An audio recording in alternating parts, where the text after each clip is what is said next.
Ladies and gentlemen, it's that time you've been waiting for the entire week. It's the Bama Standard, and we're always brought to you by Workspace Solutions and Oakmont Financial Partners, LLC. I'm your host, Justin Riley.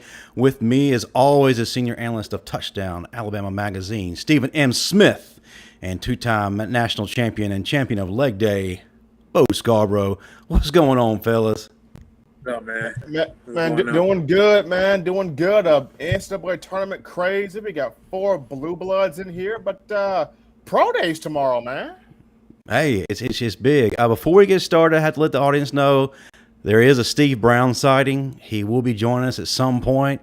Marvin. Now, will this be him in the Stacey Adams or not in the Stacey Adams? Because that's kind of important. He wouldn't let me. He wouldn't let me share that with you guys. So he wants it to be a surprise.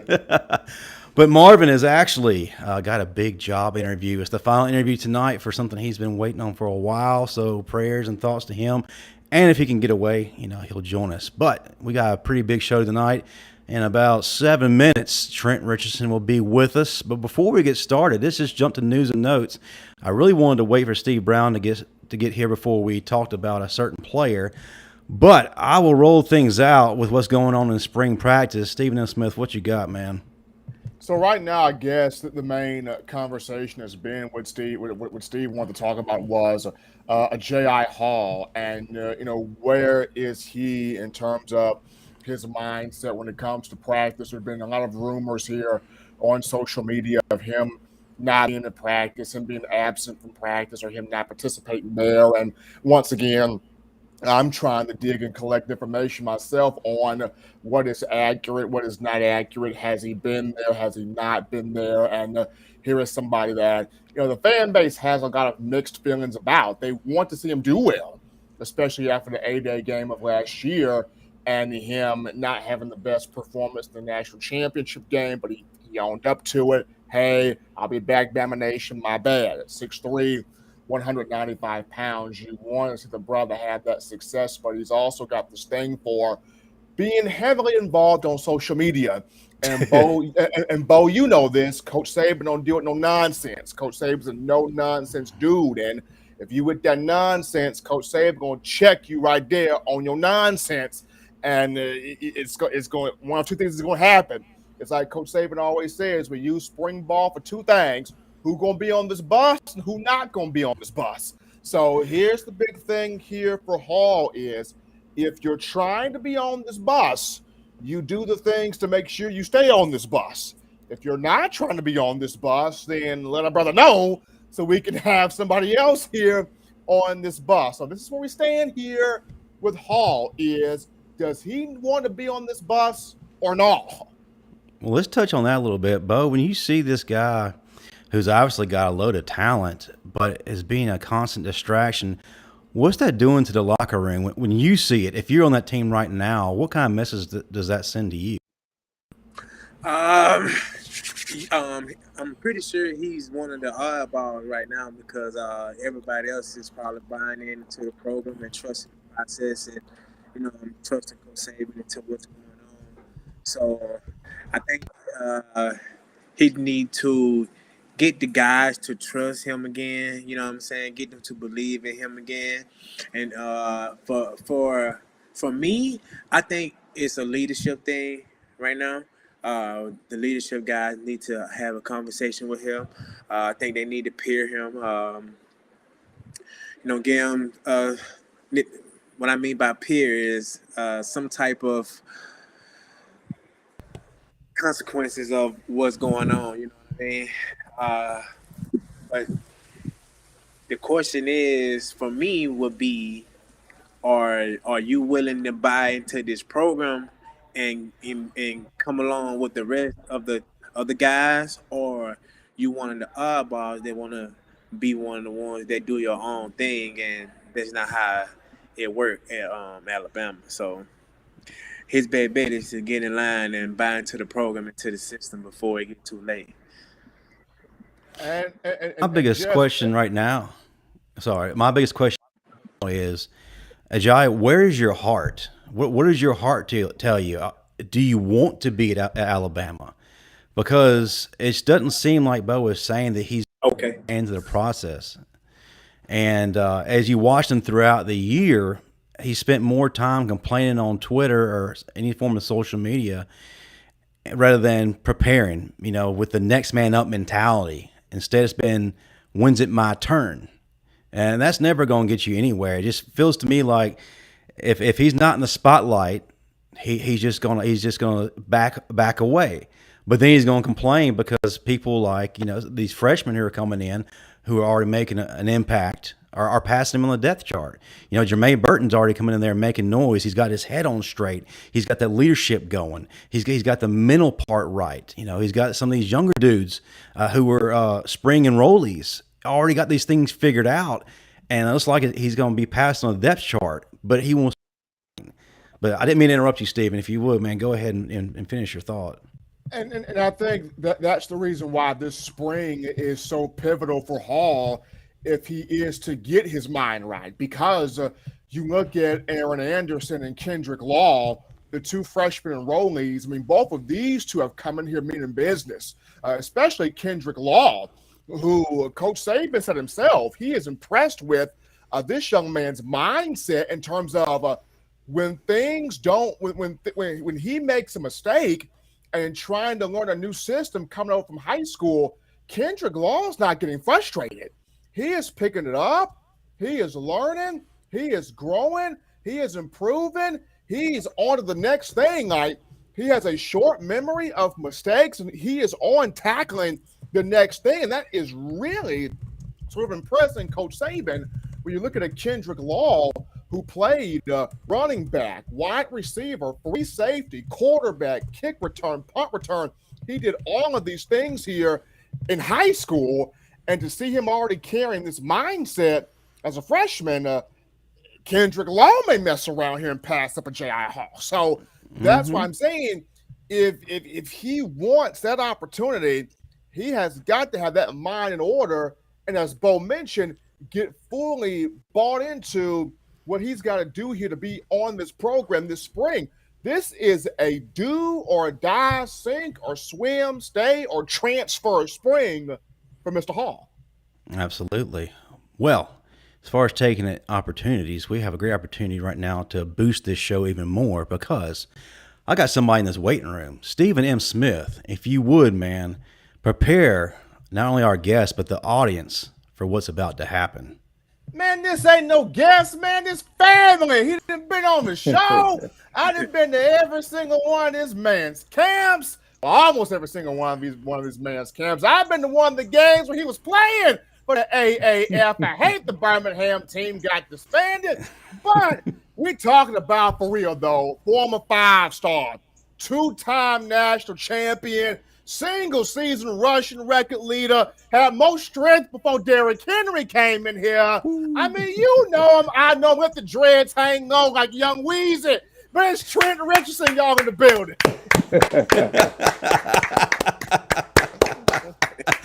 Man. Listen, with that right there, man, shoot, you got me over here sweating, man. I don't know what else I can, come up behind that with. I gotta record that, man, because I gotta send that to everybody who introduced me to people. I tell you what, man. Look, I'm telling you, Trent, I'm doing birthdays, weddings, bar mitzvahs, bar mitzvahs. Sign me up. Don't matter. I gotta put you on payroll here. We gotta get Stephen his own cameo. But hey, man, if he's got his passport together, Trent, you might want to take him over there to Mexico with you. Man, I rock a sombrero right now. Give me some chips and some guac. We in. Man, I'm gonna have you at the house with me, so every time somebody come to my door, that's gonna be their ring. When they ring that doorbell, it's gonna be a whole announcement every time they ring the doorbell. Well, let's go ahead and make another announcement. The one, the only comedy legend, Steve Brown, is back in the building. What's going on, brother? What's up, man? Like this. Man, Steve, I thought you had your ass in the camera, man. I'm about to say Hey, Bo, I did. Hey. I just turned around real quick. Hey, man, look, I see you I got had the to rush. upside I had to down rush pound home. cake going. Huh? I said I see you got the upside down pound cake going. Oh yeah. Hey man, listen. Hey, listen. I thought it was two knuckles in the camera. I didn't know what was going on. Hey man, listen. I'm trying. I was trying my best to get here on time, man. Look, I'm in the gym, trying my hardest to look like Bo and Trent. I looked in the mirror. I still look like Stephen M. I'm like, God, Did you read Marvin's book backwards? I know. Hey, look, man. Look, I had on glasses and everything. I'm like, damn, I'm losing.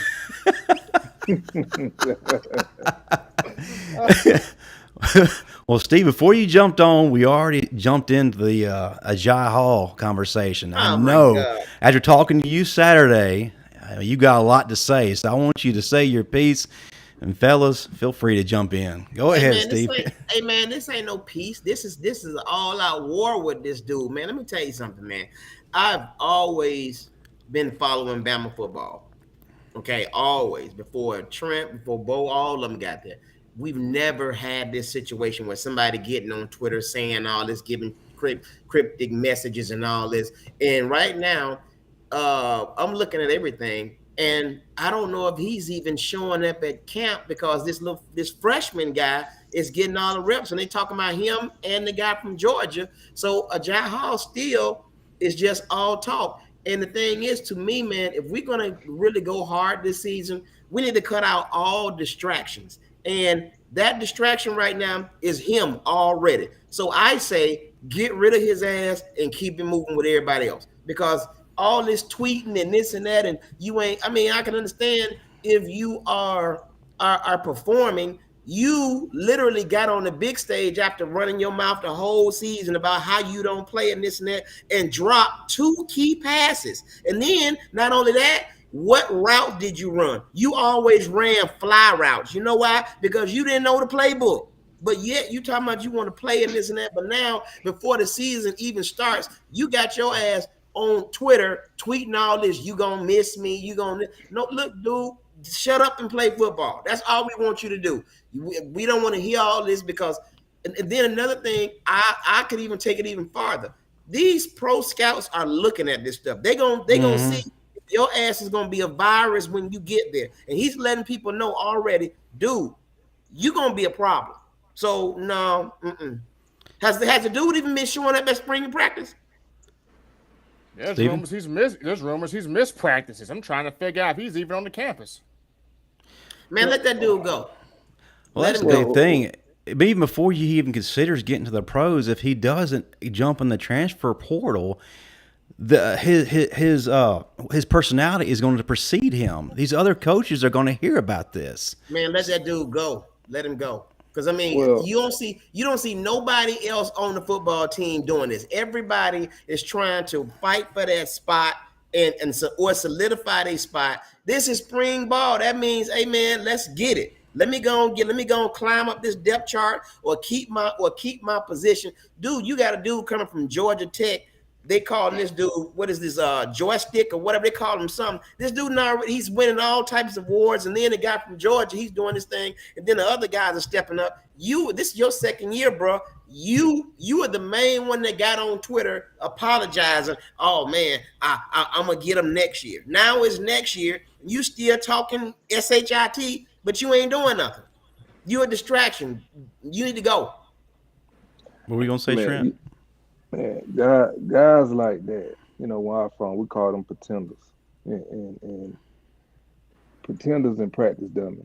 And when I say that, and I'm not, insulting this man intelligent, but man, look, you that sense of entitlement, it goes out the door when you come to a place like Alabama or Georgia or Clemson, or somewhere that, everybody's a 5-star. Everybody trying to work to keep their position. Everybody trying to get a position. And so you sitting up there not knowing the playbook. Man, I can remember when my freshman year, and Julio was already there for a year, and I remember getting recruited, right? And it was a big thing because Lance Thompson had left, and he had I think Lance went to Tennessee with Lane Kiffin at the time. and everybody thought that I was going to, decommit because Lance was the guy that was recruiting me. And so Julio called me. He was like, Trent, I'm gonna tell you like this: football gonna be played with you or without you. You go somewhere else, you gonna have to play against us, no matter what. And you gonna have to see us in the national championship. And this is before we even went to a national championship. This is before we even went to the SEC championship game. This is why I was getting recruited going into my junior year. And this is after I committed, because I committed at the end of my junior year. So this is going into my, senior year. But he sat there and told me straight up, like, at the end of the day, it is what it is. You're gonna have to compete no matter what. And so with all that, getting on Twitter and talking about, man, come on, man. At the end of the day, bro, you got brothers on that team. And ain't no way in the world I'm finna sit up there and talk about the team or, talk about you're going to miss me when I'm going. Whatever you got between the coach, that's with y'all. Don't put our business out there. Like, you got to realize, like, we're a family. We're married. Mm-hmm. Don't put my stuff out there on the internet. Like, don't do that. Like, the sense of entitlement go out the door, because at the end of the day, there's always somebody there to replace you that's good as you or as smart as you and can do everything that you can do and more, because they're going to put the time in and they're going to work hard and they're not going to complain. Like, at the end of the day, y'all, this is a kid's game. And we done all went through it where we felt like we should have been playing more. We should have been doing this and that. But when you turn around, turn back at the end of the day, in the morning or at night, whenever you look in the mirror, if you can sit down and say, well, man, I did everything I was supposed to be doing.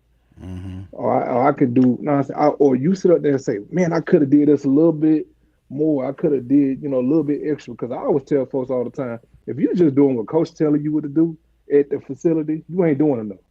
Hey, Trent, but let me say this, man. Let me say this in the bag that everything you saying is right, because I did all that. I did everything I can do, and I still didn't play. So look, I'm just trying to figure out what you and Bo did extra for y'all to get in the game, because it's actually some extra stuff I didn't know about, and maybe I can go back and do it again. It's something y'all did. Y'all ain't telling me.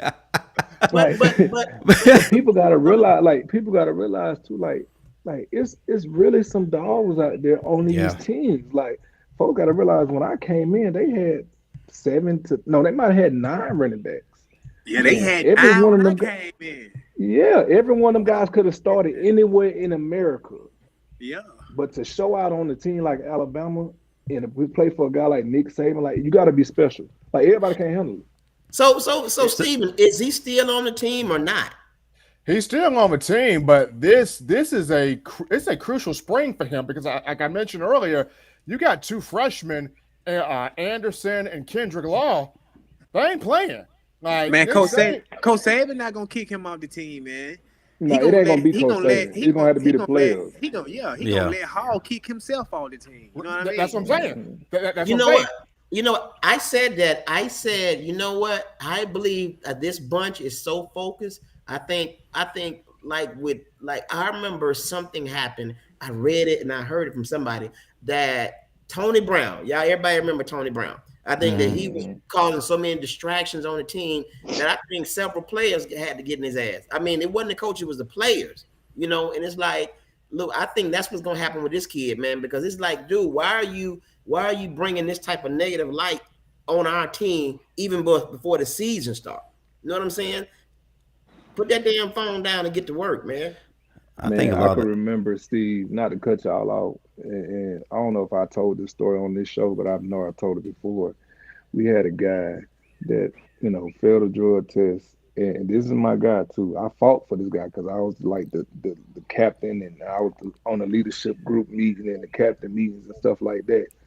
And Bo, you know more about this because, Coach got like maybe 12 guys, or, he might have 11 in each group. And he'll meet with them before practice or when something big come up, something like this situation here. And this guy failed the drug test at the national championship game my freshman year. Oh, God. And he got suspended the whole next year. And so he got reinstated the year after that. So this is my junior year. And I'm talking about this first round guy. First round guy could have been, all world this. And he was from Louisiana, right? Yeah, and he showed up in the national championship game. He showed out. He had the biggest hit in that championship game for real. And so he got suspended, got reinstated, then failed 3 more drug tests after this. And Damn. so not only was it him failing drug tests, it was a whole bunch of freshmen following him, hanging out with him, because they was the party guys. And those were the guys who like to go out this and that. And so this last time, I remember Marquise Mays, Darius Hanks, um, uh, DJ Fluker, All CJ the Moses, Dante goons. Hightower, all the goons was in the room. And so coach, asking guys, what can I do? What should I do? And I don't want to send a guy back to the hood, and I don't want him to be in a situation where, we failing this guy. He didn't want to pull his scholarship or nothing like that. So it took actually like the players to sit there and tell coach, like, bro, like, we got to cut the head off the snake. And I usually sit like right beside Coach Saban, and I'm always the one like, nah, coach, let's keep him on the team. Let's fight for him, guys. You want to take tickets and just trying to do something beside punish him to where like he's out of school. But at this point, it was just like when coach looked at me, or like, well, Trent, what you think, dog? And I was just like, coach, there ain't nothing else I can do, man. I done fought for this guy. He kind of burnt me 3 times, after he got reinstated. And it was just like, the whole room got quiet, right? And Marquise said, Coach, can I say something? And Marquise said, man, dog, you getting soft, cuz. So everybody broke out laughing. I can hear his voice saying that too. Hey man, but you know what? Dog, In you my getting soft, cuz. But in my situation though, the guys, they didn't have that meeting. The coach didn't even talk to me. They just had my name crossed out on the list. You didn't make the team. I'm like, what damn? I'm like, what damn? At least find out about my drug habit. Damn. Trent, Spencer has a piggyback question off of what you were saying. What can the players do to get Jay Hall back on board? We had a name for it in the military. Kick him off the team. Man, it's really gonna have to come. It's gonna really have to come up the hall. Like it's gonna have to be like something gonna have to really click in his head to where like, hey, this is a privilege, bro. Like we playing a child's game. Like this, like either you gonna be with us or you against us. Like I fight with these boys every day. Like I'm talking about literally like sweat, bloods, and tears, and like surgeries and like I remember like.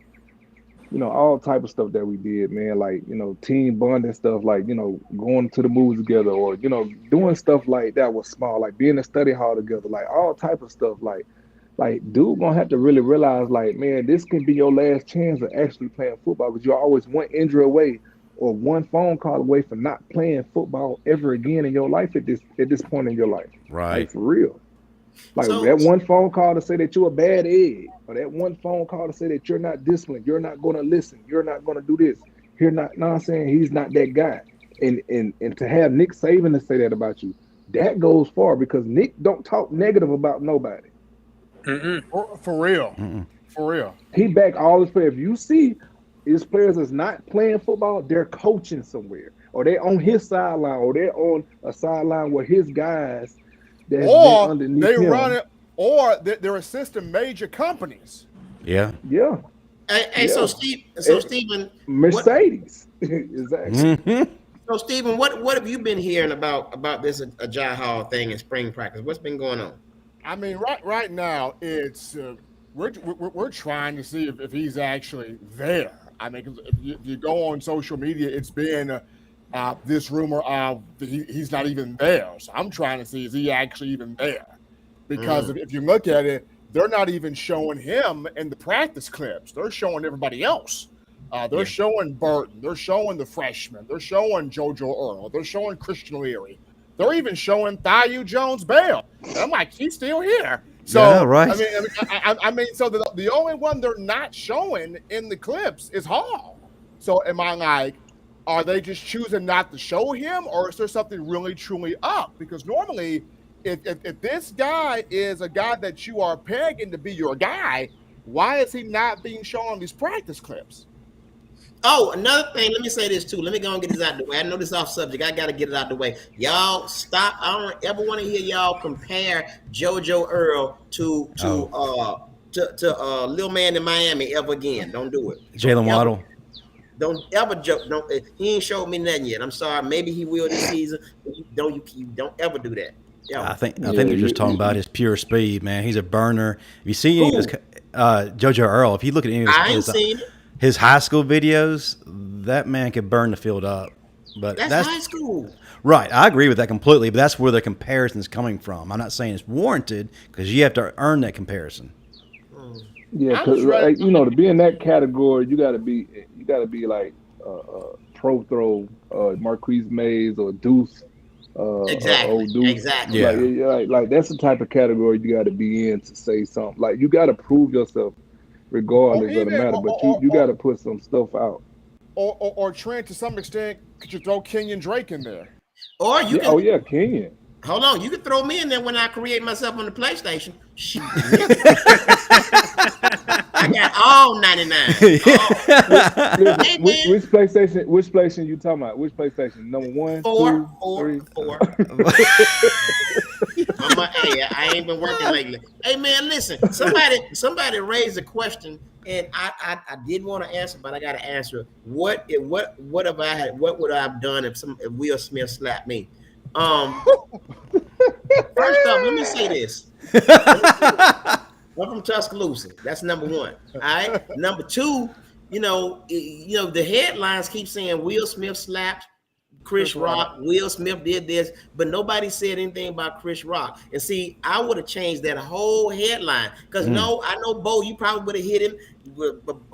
Trent, you probably would have hit him. Steven, you probably would have prayed for him. All that. I would have went so far left.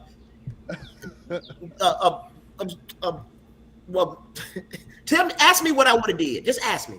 What would you would have did? I would have bit him in the back. I would have bit him on his back on nationwide TV. And look, I'm not talking about just his back. I'm talking about the small of his back, so he can arch. And stay right there. I'm telling you, I would have did that. So you're just not gonna slap me and turn around and walk away like ain't nothing happened. Come on, man. I got to do something crazy. I would have bit him in his back. Then I would have probably got somebody wig from the audience, put it on Jada, and then I would have jumped. I would have beat up everybody involved. I would have went in and turned over that red table. All that. I would have slapped the kids. I would have did all that. Everything. Slap the kids. Wait a minute. He said he would have snatched somebody's wig and put it on her head. Yeah, I would have fought the whole family. Come on, man. Come on now. So we got that out of the way. I'm just telling you what I would have did. I'm just saying. It's not gonna be that clip is gonna be saved. Somebody slap you. They ain't gonna even get a chance to get it out. Will slapped him and turned around like nothing and walked happened. Away like, yeah, I did it, and you ain't gonna do nothing. And he smiled. Like I look. I play about a lot of things.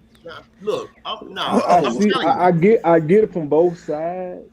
No, but it's bro, like, I don't get you're it. not gonna slap me, bro. I'm telling you, man. Look, when he got that Oscar would have had a plug bit out the back. I promise you. I would have bit you in your damn back. But the crazy thing was, like, just watching it at first, he was laughing with the joke. Exactly. And then Jada looks at him. No, I'm gonna tell you what happened. Jada looked at him, and then when the camera cut away, she was like, "I bet Tupac would have slapped him." And he was like, "Yeah, that's exactly right. That's exactly right." He was like, "That's what happened. Tupac would have killed him." Yeah, man. So we'll get no real man August in here. To keep it 100 with y'all on a serious tip, Will is in an abusive relationship. That's true. She is running that relationship. He's in a narcissistic relationship. She is dogging him publicly. She didn't slept with other people, including me. I gotta throw it out there. I did. Everybody. And then tell again on TV talking about he ain't no good love, but she ain't never loved him. She's still in love with Tupac. That dude. What happened with him was he literally went over the edge. He went over the edge, and that's what happened. All this stuff is coming from him being pissed off and frustrated with Jada. And because honestly, you got to understand something. As a comedian, we're gonna go back to football, but as a comedian, he never joked on Jada. Think about it technically. He never joked. He didn't say, Jada, you bald head, this, and that. What he did, he made a reference to a movie about her haircut. Insinuated it, yeah. He insinuated. He never joked on it. So now, honestly, is that worth going up there slapping somebody? Let's just keep it 100. It ain't worth it. Now, if I said, hey, look at Jada, you bald head, this and this and this and this and that. Now I'm gonna protect my lady, but I'm gonna do it after the Oscars. Yeah. I'm gonna beat you up at the after party. That's what's gonna happen. It's gonna go down at the after party. But you gotta understand, Will ruined the evening for himself. He ruined the evening for Will Packer, because Will Packer, he was the first black man to produce the Oscars. He ruined it for Venus, Serena, and their dad. After that, and nobody give a damn about who got an award, because that overshadowed everything. See, let me tell you something else. Y'all didn't even know, and this is how much y'all keep up with me. I didn't even get my award. I got Hold on. Steve, weren't you nominated for like 2 of them now? Yes, I got it, but y'all didn't know it because everybody was talking about the slap. Talking about Will. Again, you get slotted just like in football. Everything, hey. Will apologize full circle to his, to the guys that was nominated with him. So he apologized to you too, didn't he? Because he apologized to the guys that was nominated with him, right? But no, man, Trent, like he didn't have like Will didn't have Steve's name written on the paper though. Man, no, I tell you what, y'all not gonna do. Y'all not gonna make me carry this lie on any longer, okay? Y'all not gonna do that. But yeah, man. So that's what happened, man. But I mean, back to this Jai Hall thing, man. He's kind of like a Will Smith on that night, because honestly, he's being selfish, man. He ain't thinking about team, thinking about himself. And honestly, Will Smith, he's a really good guy, very nice guy, and that's not the Will Smith we all grew up on and watched. Right. That was Willie. That wasn't Will. That was somebody named Willie from the West Side. That's what that was. was. Willie. That was Big Willie. Anytime you go through a big emotional trauma, well, I don't know if you want to call it trauma. He's dealt with a lot of emotional problems because stemming from, being outed. His wife, first of all, outing their issues on a national show. And dealing with that, and anytime you just have that compounded and just compressed, at some point, the least little thing will cause you to snap. It doesn't mean, like Steve, like you said, it doesn't mean you're a bad guy. It doesn't mean that's who you truly are in your heart. It's not. You can only take so much before you hit that breaking point. Hey, man, everything. So, did y'all get to see, and I didn't mean to cut you off, Steve. Did y'all get to see the clips that was before when he was talking about Jada Pinkett and Will, Chris Rock? Yeah, but see, the thing is, you got to understand. Okay, let me educate you on this, Trent. I get where you're going with it. Chris Rock, that was in 2016. Yeah. Now, everything. Yeah, and I'm trying to see is that was it built? Well, no. It's okay. Let me say this. As a comedian, anything that's hot, you're gonna touch on it. Back then, Will didn't get nominated. So what Jada did, see, the thing is, y'all, what people not realizing, Jada is taking Will's time to shine and she's making it about her. All right, so Will didn't get nominated. So what does Jada do? Jada ain't worked in I don't know how long. She ain't been on nothing but the Red Table Talk. That's something they created. Will created it. Okay, so she ain't been working. So now she's telling all the black folks to boycott the Oscars. Now, you ain't been working, so therefore you wasn't invited. So Chris made the joke, which was a hot topic when she said boycott the Oscars. Everybody was on this. Jada said this, Jada said that. So now Chris made the joke like, okay, hey, she telling people to not come to the Oscars, but you weren't even invited. So it doesn't matter if you don't go. So that's what he said. So they trying to go back to that, man. But the thing is, Will Smith is trying to find acceptance from her. He's trying to find all this stuff, man. Yeah, and what she's doing, nothing is good enough for her. So like today, she put out this statement, okay, it's time to heal. But she never addressed what happened and what was going on with Will. The thing is, she's making it about her. And Hollywood and everybody knows, all the entertainers know it is about her. It ain't about him. Because I'm going to tell you, you're not going to be my wife for very long going on the red table, telling people I'm not good in bed. Now I'm not. I be need some help, but I'm just saying. Sometimes I put a strap on. Sometimes I use a strap on. It's okay. But what I'm saying, there's no you're shame not in that. gonna do that. You're not gonna go and sleep with my son, my kid's friend. You're not gonna do. I mean, all this type stuff, and then bring it out, and then tell everybody I never loved my husband. And I'm in love with Tupac still. Come on now, that's just too much. And this man got now, and not only that, guess who's the butt of all the jokes? He is, because he's the one that's famous. Look, man, think about it.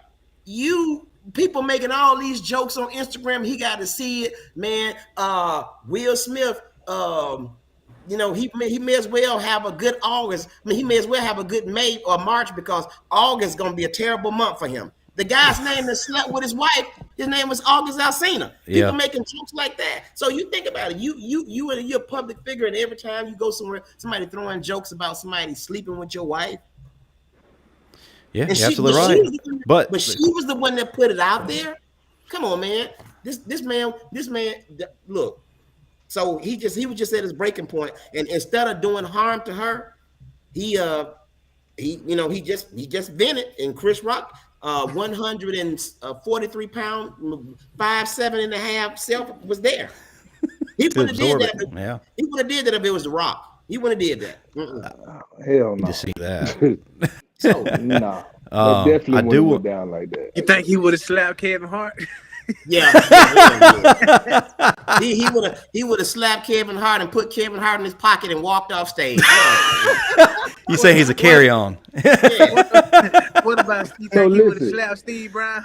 Hell no, he would get. No, we already see. This Roll Tide and Rise Up already said it. I saw Steve handle that reality fan at his show, so we all know Steve can take care of himself on stage. Hey man, let me tell you something, man. I still be throwing them hands, man. That's just what it is. I go to the boxing gym all the time. I get knocked out every time I go, but I go. Listen, I don't think it's a week. Or maybe every other week. Steve don't put up a boxing video of him at the gym. Like he jump roping and he doing something. Punching him, whatever. He's doing something at the gym where he boxing. He letting people know, like, hey, I'm on point at any time. Yes. Hey, but you know what? Them 30 to 60 seconds I put on Instagram, that's how long I've been in the boxing gym. Because when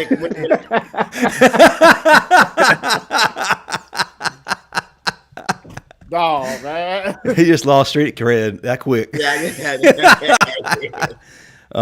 We got some questions in the audience, Trent, and they're all directed towards what you're doing in Mexico.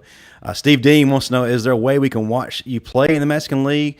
And it's about to start, man. If you would, kind of tell us where you are in the process, and then when the first game starts. Oh, man. Right now, we're in training camp. Well, it's about to get ready to break. But first game is April the 30th, and we what, about 31, 32 days away, about a month out.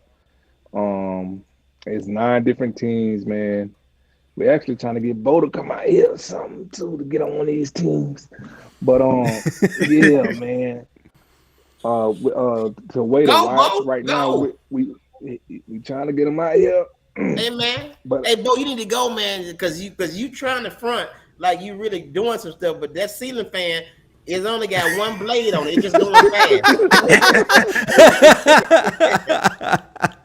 Hey, look, man, it's so crazy because look, listen, the place is beautiful, man. It reminds you of LA. Hey man, I see the boys. I see.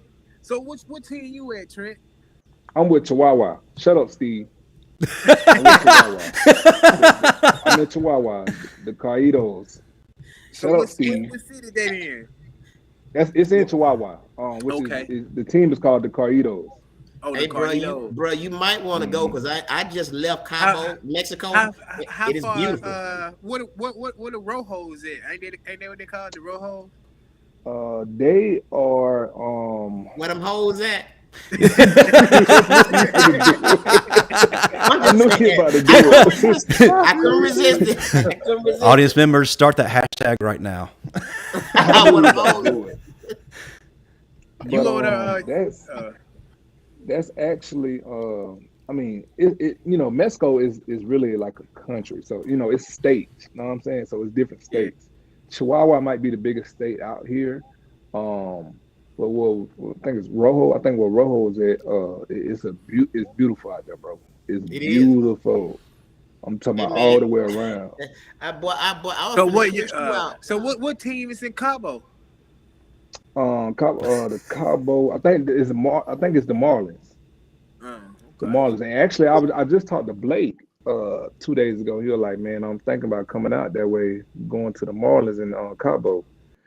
It's Um, beautiful, man. It's beautiful, Man, Bo. go on and grab Blake, man. Hey Go grab man, Blake hey out man, there. Bo, I Listen, thought man, you was Blake gonna. gotta want to do it, man. Blake hard headed, man. Yo, I've Blake been trying to get Hard. Blake. Everything they doing with me now, they tried to do it with Blake before. And Blake just hard headed, man. Blake loved Atlanta. He loved the states. I don't know why, but Blake want to be in the club, man, and he be want to dance and stuff. So that Hey, he can look I think cucaracha down there. listen, I don't think I think Blake think he's too old to learn how to speak another language. So Hey, Trent. Hey, man, but I promise you, Bo, you was like, how far is that from, man? If you had to say it Greene County, I would have fought you. Nah, Like, how far is that from Greene County? I'm just trying to see what's going on. Well, tell us I what. know, I know two boys from my high school team. They over there in Rojo. yeah, Well, they yeah, went to they Rojo. is. That's why I was asking you about that team. Yeah, they Yeah, is, and I think that's gonna be a Man, I good know game if I for us went this over year there to too. Mexico, I know if I went over to Mexico, man, I eat them boys up. Man, look, Hey, so yeah. But go you ahead come and over talk to about that. Mexico, bro, you'll be LeBron James over there, hey, and I meant that. Like, is it yeah, the same rules as the NFL though? yeah, same rules in the NFL. So it's like real football. Man, they've been playing football over here in Mexico for over Good 100 while. years, For Yeah, real? and like, yeah, they have been. yeah, like. And I would have never knew until I came over because when they came to me, they was like, we want you to come over here and play football. I'm like, oh, man, I don't know nothing about no soccer. They were like, no, no, American football. And I was just like, oh, okay. I went over there, bro. They were like, just come out for a week and see if you like it. I went over there, man, and fell in love with the place, bro. Like it's beautiful. Like marble flows in the complex everywhere. Like it's marble everywhere. Like it ain't the Wow. house they got me in is beautiful. The everything is luxury out here, bro. But it really teach you because our dollar is $20 a day. So it really teach you how, to appreciate life. You know what I'm Right. saying? Like I actually got to meet some of the people in the communities and stuff like that. And outside of the city of Chihuahua, I went in the country part. Like they really got real caveman out here. Like and like I'm talking about no TV, like they getting it out the mud. Like they do their own cooking, they do their own, I'm talking about they got little babies out there and stuff too, but it's like, man, like and it's not like they're homeless. They just Yeah. cavemen, like they live in actual caves. And when I was out there, you would see cattle all over the road. They just walking. Like, where the hell is Yeah, the fence? They just there. Yeah. yeah. Yeah. So Well, it's interesting. Trent, you've played in the CFL and like Steven mentioned the AAF. How does it compare to those other leagues? Is there a much of a difference? And what kind of adjustment are you having to make playing in this league? Well, this league here is different because um guys don't know. I don't want to say they don't know football, but they haven't been taught the American way. You get what I'm saying? Like you can, and so for me to help these guys out, to teach them, to help them learn how to, watch film and what to look at. Offensive linemen, like when they're doing their pass protection, or when they're doing they setting up for a screen, like they get out right then and there. Like, no, you got to hold your block a little bit. No, it's small stuff that that they haven't been Hmm. taught. And so for me to be out here to help them, it's everything to me, man. Because one day I want to Man, be a teacher of the man, game. you over there drawing up plays and everything. Yeah, man, I'm enjoying it too, though, man. Like Let- it's really like I bringing know what I more of the know. coaching side of me out. It's bringing more of me and more of a parent too. And not saying I'm none of these guys, yeah, parent, yeah. but like this is something I always have done, like me, because I had kids early, so like me, teaching the guys and teaching the guys the business side of it. for some of these guys, had to learn like, hey, well, just because you don't like this person, like learn how to work with them, like and learn. Okay, let's teach you the front office part of it because you don't have to just always agree and always think that you're right. You know what I'm saying? Even though it might be the right way, but okay, let's agree to disagree with certain stuff to go ahead and get this over with. And you get in that game, you show up, they can't do nothing about it. So what are the ages? Because if I hey, I might come down there and try my hand. I'm 54 years old, but now I think I can still play a left corner. But the thing is, I'm gonna stay in cover two the whole game. I ain't running with nobody. The whole game. I'm gonna drop back 5 yards. That's gonna be it, bro. Do they have Stacey Adams over there? No lie. Yeah, I think I don't know about Stacey Adams. They might got a Stacey Adams. They make them. They make them over there in Korea. No lie, Steve. we got a player on our team, right? And he got a head full of gray hair and a beard full of gray. And so I thought he was a coach. And I'm like, coach. He looking at me. And so out here they call me Chuck'em Trent. So out here they be like, oh man, we big fans, and out here we call you Chuck'em Trent. And so I'm like, what? They say Truck'em Trent because they love when I truck people. And they said, I said, coach. I was talking to the coach, and I was like, well, I thought I was talking to the coach. I said, coach, man, this turf is pretty hard. He said, you big strong guy, Chuck'em Trent. Don't worry about it. Nice. Listen, that first week I was out here, bro, my knees, my feet, everything was hurting because like the ground is almost like, the turf is almost like cement for real. Like they don't really have everything that we have, but they got the people to get it done. So like teaching them stuff like that, bro, is so different, but it's like so much of a learning process for me. And I think it is. I don't know if I'm getting soft, but it's opened up my heart more to like want to learn how to be a better coach and be a better mentor to people.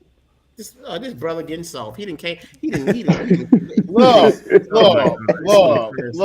no, it ain't no damn. You ain't no Truck'em Trent no more. You open my heart, Trent. Since you talk like this, come on back here to this Bama coaching oh my God, he turned my. Now he went from Truck'em. He didn't went from Truck'em Trent to turn my life around, Trent. Come on, man. We just had a testimony. We're gonna pass the offering plate now, Steve. Come on, man. Put $20 in. $20 the collection here. $20. So which one better, CFL or Miss down that way? Man, I had to say for me, bro, I had to say out here, and I say that because it's more like. It's a pioneer. Like you got a chance to be a pioneer and to see and to know what this gonna turn into, like to be a part of that. Like I think it's gonna be way bigger than the CFL. Like I really do. Like bro, we just put 3 guys in the lead this year, and one of the guys was on Hard Knocks, the big offensive lineman that came from Mexico. Oh wow. But it's like that's very rare. I mean, you see guys playing CFL for forever and don't make it to the NFL or don't even make it to the trial. For guys to come out here, and we didn't even have a season last year because of the COVID. So to see guys that actually go to the NFL from here, like it's big, and to know that all them camps I was having and stuff like that, them trials I was having, man, maybe like 80% of the Americans that's on our team is from the trials and from everywhere else too. Wow. Steve Dean. I'm not finna go to no Mexico team that I don't know nobody on. Oh yeah, but the good thing about that, right, and a bad thing about it. So the good thing about I like to be I don't know nobody type person, and I like to stay to myself. And so for me, it's like starting. I ain't simply talking about knowing, just like. You know what I'm saying? You gotta be familiar with it. My speaking the language and right. I mean, man, you'll start developing like that relationship with people. Like that's the good thing about it. But the bad thing is, I came out here right and I almost missed my flight because how Birmingham traffic is, right? And they tend to get stupid at times. And so I was just like, man, I just gotta get on a flight. I'm gonna just leave my bags. I'm gonna just buy new stuff out there. Man, tell me why the largest size they had out here was largest. So they had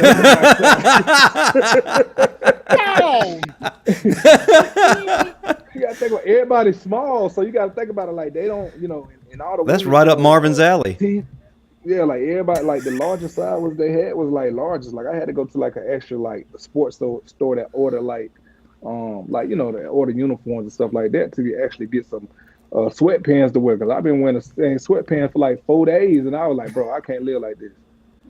And I was staying in the hotel at first, and I was like, man, I ain't got no washing. Like, man, look, that's how you get staph infection, bro.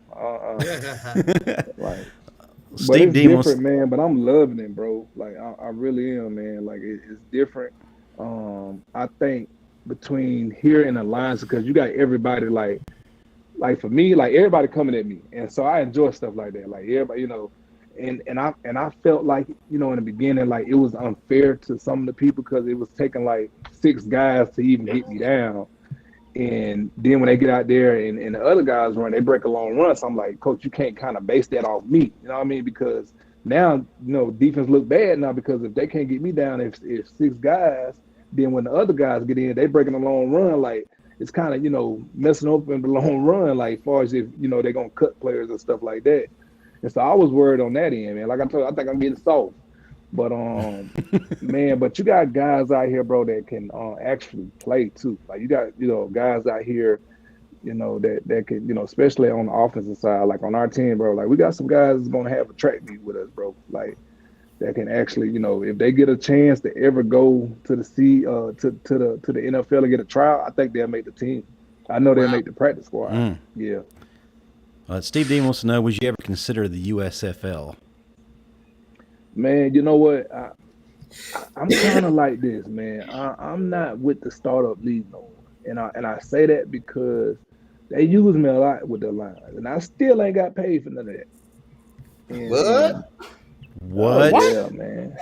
Yeah, man. They still ain't got paid for all that.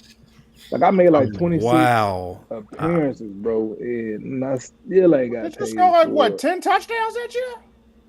I think I had more. It was more than that. In touchdowns. That's when you were the Birmingham Steel, right? Wasn't we Birmingham Steel? Birmingham Iron. Yeah. The Iron. Yeah, that's what they did. That's why they're not in business anymore.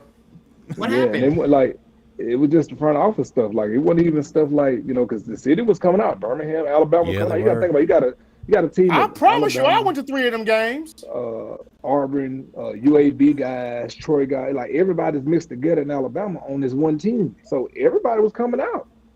But it was just front office stuff, like they couldn't get it right. But the guy tried to tell the NFL what to do. Like, you can't tell the NFL what to do. That's like telling Nick Saban that I'm gonna run your program. Nah, you can't do that.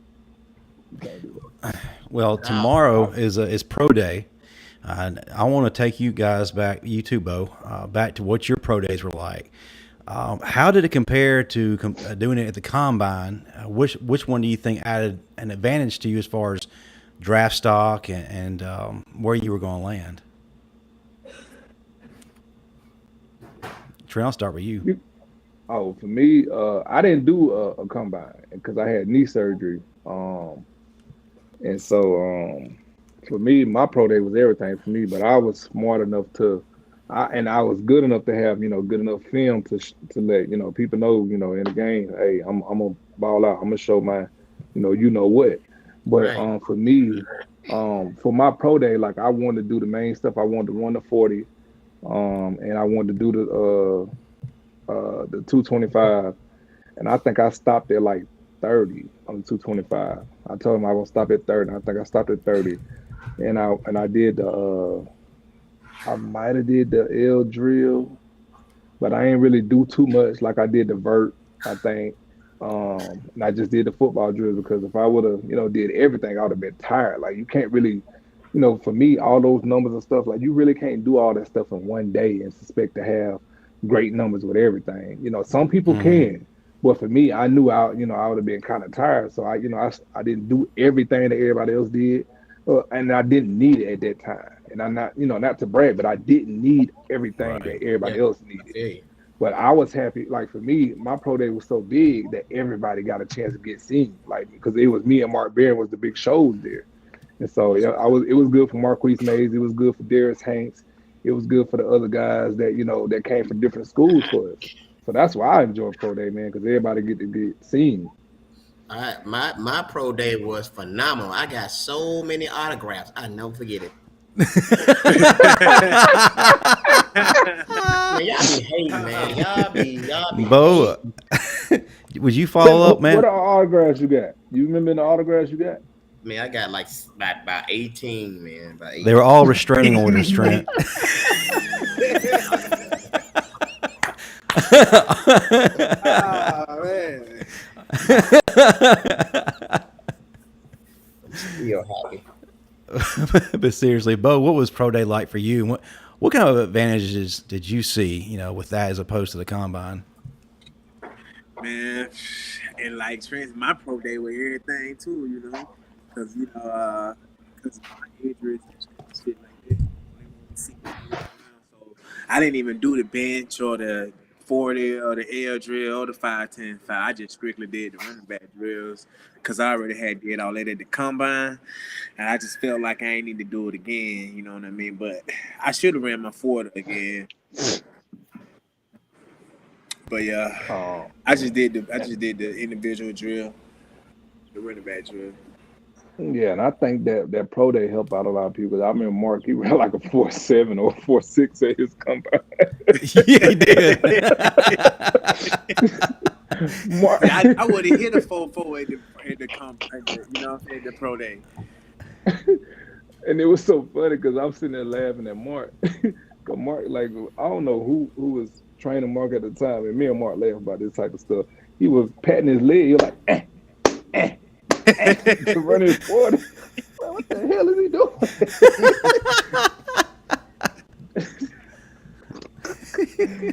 And when he got out, it was just like, okay, he finna hit it. 4.66. Whoa, wait a minute.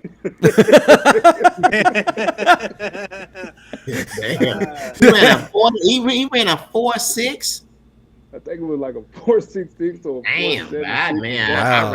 I ran a 46. I was at the combine. So he got to the pro day. I think he ran like a high 4.5 or something like that. So that was better for him. I mean, guys need it too, I think Joe Hayden ran like a 4.6 or 4.7 at his combine, and he did way better at the pro day. I mean, but some guys need it, man. Me being injured, like I needed it. To you, Trent, do you feel like you think it's a comfortable setting because you've been there so much in the Alabama facility? Did that play a role in that? Just the comfortability of the venue? I don't know, man. I feel like when them lights on, when there's somebody tell me that, hey, you feel gonna make $1 million, you do this, or you feel to go, you got a chance to go show out in front of all these teams. I don't give a dang if I'm on scene. I'm for to run my fastest, and I'm for to, do everything I, been taught my whole life, like to show out and to ball out. Like that's just me. Other people think different and move different. Like I've never been a guy that's been scared of being away, like being playing away games. I feel like that was. That's what's up. The other side of it, if you had a chance to talk to these guys, how would you prepare them, as far as dealing with the money side of things and dealing with the people that are going to come out of the woodwork and start pressuring them to? I think the Mexican satellite went down. Dang, man, he didn't pay his minutos. Well, when his satellite comes back up, Bo, can you answer that question? If you're talking to those guys on that subject, what would you tell them? Repeat that question. If you had a chance to sit down with the guys who are coming into this draft, to kind of counsel them about the money side of it and dealing with the pressures associated with it, dealing with people coming out of the woodwork, what would you tell them? To have the same mindset and same energy that you had coming out of college, coming out of high school, going to college, that college student. I had someone from Birmingham call me and was telling me she was my auntie. I ain't ever seen her or known her a day in my life. You know what I mean?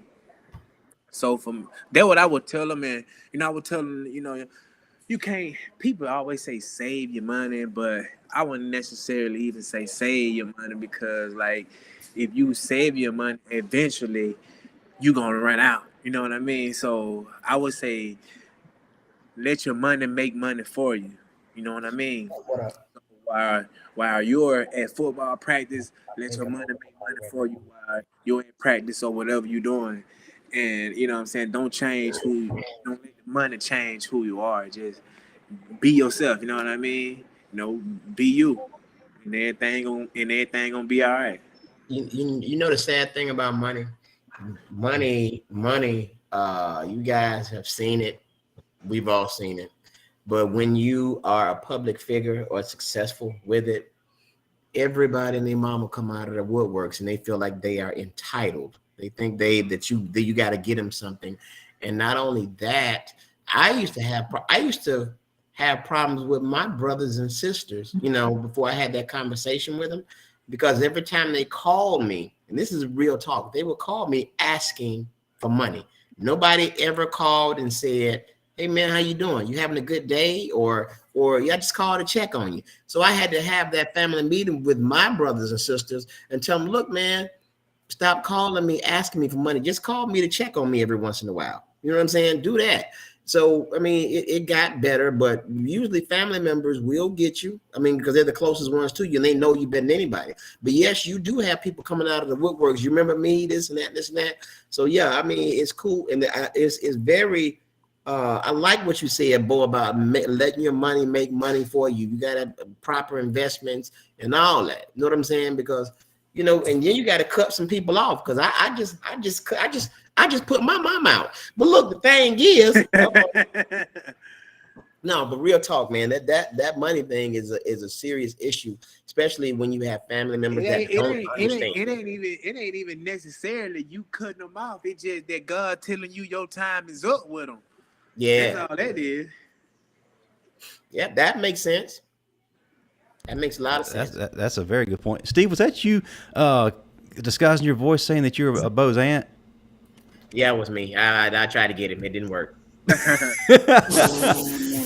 tried to get him. I had him for a second. I kept him on. But hey.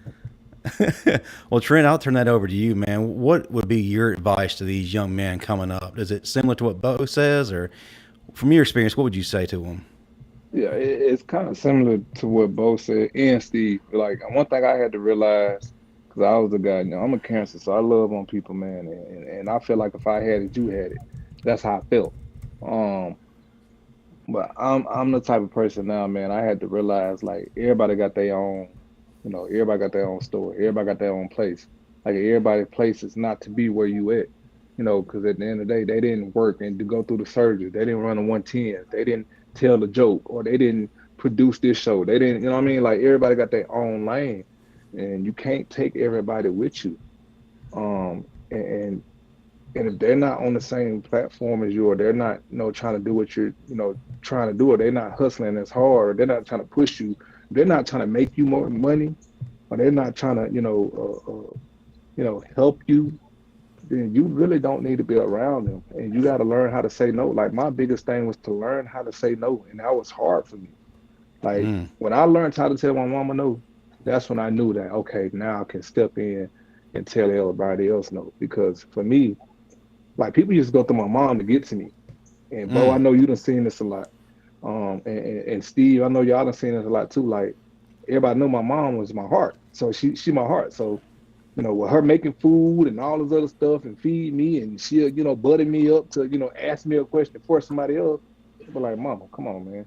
Like, mama, you got to stop doing that, because you taking these questions, or you taking these answers, or you telling somebody yes and you don't have it because your son got it. Doesn't mean you got it. Yeah, I've been through that before. But yeah, the hardest thing with all that when money does come is telling your people no. But yes, I had to really. I'm a whole lot better at it now. I still struggle with telling these these Brazilian hookers no. But a family, I can tell them no. But you don't love them hoes. Okay, I can Big Steve, he just y'all understand. You just decided you just gonna pull out your lunchable, huh? Yeah. What you eating, cereal? We're gonna be on the next Cereal Bowl Oh Chronicles. my Tuna God, fish. Tuna fish. That's probably Hey something I'm man, gonna make. and I got lime water. Man, I'm hey Bo and Trent, I'm telling y'all, man, I'm trying to look like y'all, man. I'm coming to the Stardome next week. I think my first show I'm gonna do with my shirt off. I'm telling y'all now. I'm telling you now. It's going to stream live on his OnlyFans, so check that out. Steve said don't have no dang OnlyFans, man. Yeah, I got one.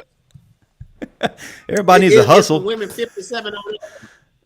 57 on It's up. for women that's 57 on up. Oh, well, as we move into our closing segment, I have to bring up a few people I have on this list. If you're living in the Atlanta area, contact our boy Cyrus Jones for a home. His number is right here on the screen. If you don't pay it, he's going to intercept it and repo you. So keep that in mind. Also, if you need some fencing, whether it's residential or commercial, DJ Petway Precision Fencing. And then also, we had an awesome man on our show last week. That's Kerry Good. If you'd like to help him out and help others out who are battling with ALS, go to the www.goodfoundation.org and find out how you can help. He's actually going to be having a golf tournament coming up. If you'd like to know more about that, please reach out to us. Next week, we will have another exciting guest. We will have the one, the only one, the hardest hitting linebackers in Alabama history, Christian Miller. Christian Miller. Christian went no hard hitting linebacker. You think I'm about to say? You think he the hardest hitting linebacker? I said one of them. Oh no, hell no. You I like now. Don't get me wrong. I love Christian, but Christian ain't one of the hardest hitters now. I probably had to say Ruben.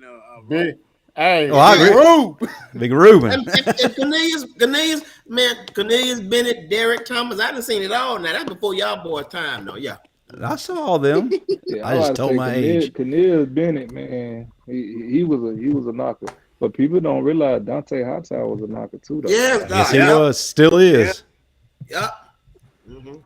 And I can remember being at practice and Dante, he clothesline Mark. Courtney Upshaw was a real cave. Oh yeah, Courtney Upshaw too now. Oh yeah, Upshaw too. Ooh, woo.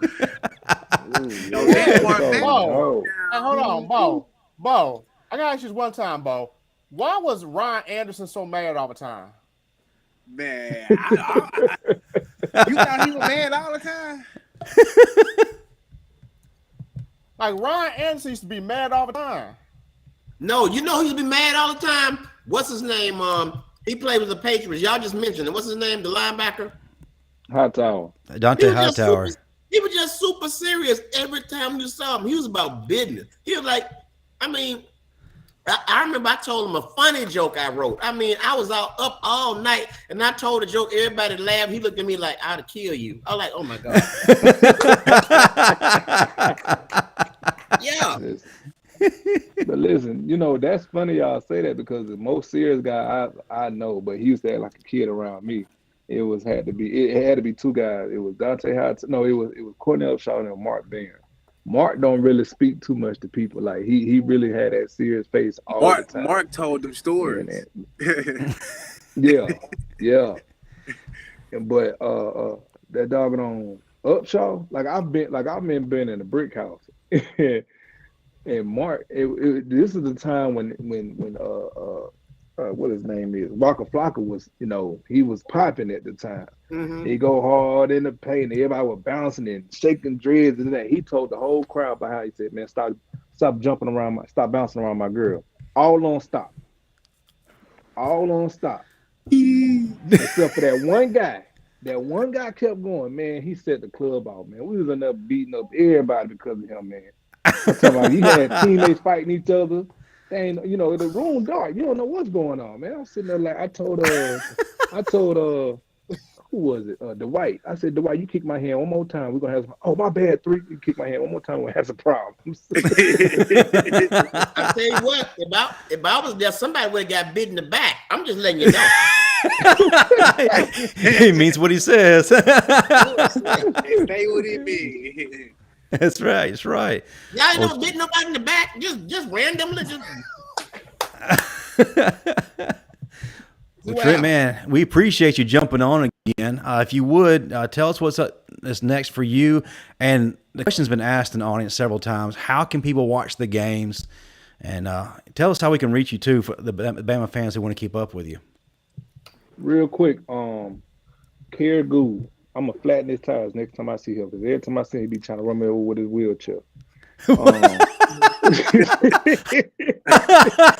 I knew I should have asked you to come on last week to talk. Yeah, I'm gonna flatten his tires every time I see him. He trying to run me over. We on the cruise. He trying to run me over. Does he have a motorized chair, or does he have a yes? Is it motorized? He got the motorized one. No, just put it in neutral and let him go. Yeah, he got a motorized one. Mm-hmm. But we're up and running. We're on Facebook and Instagram and everything. But we're trying to get this channel out here in America. But you can stream all the games on what's that? Prime or something like that. I think that is on Fire Stick or whatever. Mm-hmm. But we're trying to get a channel out here, and I'm working on that as we speak. But what's next for me, man? I'm actually doing a lot of stuff on Irondale too. We got a little league program that we doing out there, man. And Deron Payne just gave us a good shout out, man. And we trying to. They had no little league sports out there, and most of our guys that was on my national team last year came from that area. And so out of Winoma and Irondale, I didn't know they were so close, and they was right there because I'm not from Alabama, but I stay in Trussville, and so we trying to put some national teams together, man, and trying to get this thing going. We're gonna be the Tide, of course. We're gonna be Alabama, of course. But we're gonna go out there and show out, man, and tear it up, man. We're gonna try to tear the world up and go win the whole thing this year. Instead of running up. I ain't feeling Irondale right now. I'm not feeling it at all, Trent. I'm sorry. I'm not feeling Irondale because they caught me. I tried to get on the little league team and they caught me. See, you got a whole full beard, gold teeth. You know, they stop at 12. You know that. They caught you, boy. You would have been so embarrassed for me. They caught me. I just threw my he just matured for his age. That's all. They caught me. Well, man, guys, look, we came to Tuscaloosa, man, and TJ toured up down there. I got to send y'all the highlights, man. He did his thing. Okay, but he went down to Miami, man, for battle, bro, and he toured up. Everybody, he made a name for himself, man. That's what's up. He did real good. He actually playing basketball right now with Team Go Crazy, and they done won I think 4 championships this year, and he got 4 rings. He keep flashing his rings, talking, "Dad, I got more rings than you." I said, "I got the real." Yeah, man. So, man, right now, man, I'm just working on these next projects, man, and keep we're still with the Jay Barker show and stuff too, man, and staying busy, man, and trying to keep these, trying to stay in shape because my girls are getting older. They're in high school now, so. Y'all imagine what I'm going through, man. Steve, how did you deal with that? Because I know you got some girls, Steve. Hey, man, I just be a father, man. The thing is, I separated too, because they think I'm the meanest guy in the world. They think I'm the meanest guy in the world. And I mean, I separate the entertainment from daddy duties. And that's pretty much what you got to do. They're not going to like it, but hey, I mean, you can play that guy every once in a while, but, just enjoy being a father, bro. I mean, that's like I had a situation where I think my kids, like my oldest daughter, she in high school. And I don't mean to prolong everything, y'all. She in high school, but I think she gonna like an athlete because her dad is an athlete, Mm-hmm. But I think the boys are so scared to, come up to me and say stuff to me to where I think she done got it in her head to where, well, my dad is big and he might hurt one of y'all because of the way y'all talking too. You know what I'm saying? They done boost their head up to where she almost scared to talk to me about certain things. I had to tell her, like, hold on, baby, like, I'm your dad. Like, right. Can't nobody tell you about me or, how I am. Like, we play around all the time or we got a good relationship. Don't let nobody get scared you to talk to your own father. Well, so, the thing is, it's different in my situation because I read a text on my daughter's phone and one of the little boys texts her, "I beat your dad ass." And I'm like, okay. This the man for you, baby. This is the one for you right here. you gotta handle it, man. That's why I'm over here working out and drinking lime water. You know what I'm saying? It look like pickle juice to me. Lime water. I'm trying to look like y'all, man. I'm trying to look like y'all boys, man. I want to go up in somebody's Amvet Lodge or Elks Lodge and beat up a couple of senior citizens. I want to be that guy. I want to knock Bo, the real Stacy quick, out. man. How auntie and mama doing, man? I ain't heard from them in a while, man. They doing good. Yeah, they doing good, man. Yeah, I always see them every time I come to Tuscaloosa. I run into them on the street at the game. Yeah, that's what she be telling me. Hey, Steve, real quick. It's amazing how Bo mama look younger than him. She is the youngest looking mom ever. Young. I mean, I don't know what mom doing, but she keeping herself looking good, man. Tell her I said hello. So when I met her, she said, "I'm Bo mama." I said, "You Bo mama?" No. His little sister. Bo mama. Yeah, they used to think that was my sister, man. A lot of people think she my sister. And that's crazy. That's what my kids' friends tell my kids that I look like they brother. Yeah, I thought she was your sister too until her boyfriend hit me in my face. I was like, yeah, you the mama. You the mama. Definitely the mama. Definitely the mama. Before we close out, Steve, real quick, how can people get tickets to your show coming up at the Stardome? Stardome.com, or better yet, I'm gonna leave the side door open. I'm gonna sneak in as many people as I can. But definitely, I'm trying to be backstage, Steve. Hey man, come on through, man. Come on through. Hey, you got handicap stickers? You got handicap parking out there? I got handicap. No, they don't, man. Yeah, they got handicap parking. Hey man, y'all come on through. I got you. I put you on my list. Real talk. I got you. Where the show at? Where is it? The Stardome in Birmingham. The Stardome. Oh, when is it? The April 7th through the 10th. All of them pretty much. Yeah, Bo ain't coming. They sell out. Bo ain't coming. What do you say? Bo ain't coming. Oh hell no, Bo ain't. Why coming. You say that? Bo don't like Bo people. ain't know nothing about the damn show. He ain't coming. Hell, I ain't know about the show. I am, but I'm really trying to catch one of your shows though, because I'm supposed to be in Alabama like the 11th through the 15th. Okay, well you know what? You're gonna be one day off because this is the 7th through the 10th. But you know what? If they wouldn't change the date, something I could have caught it. Well, you know what? I tell you what, if you ain't doing it in the following, we got to be in Ontario, California, the 14th through the 17th. God damn, when you gonna be in Dallas, Texas? I mean, I have no idea that I got people looking for me in Dallas, so I'm that's what I'm trying to look like, y'all, man. That's what I'm trying to look like, y'all. But I mean, definitely, when I come back to Dallas, man, I'll let you know real talk. All right, for sure, yeah. That's what's up. Great show tonight, guys. Yes, Roll Tide. Yeah, he bounced, man. His girl called him. Oh, what? Yeah. What? Yeah. That Tinder profile worked. That Tinder profile. Swipe left or right?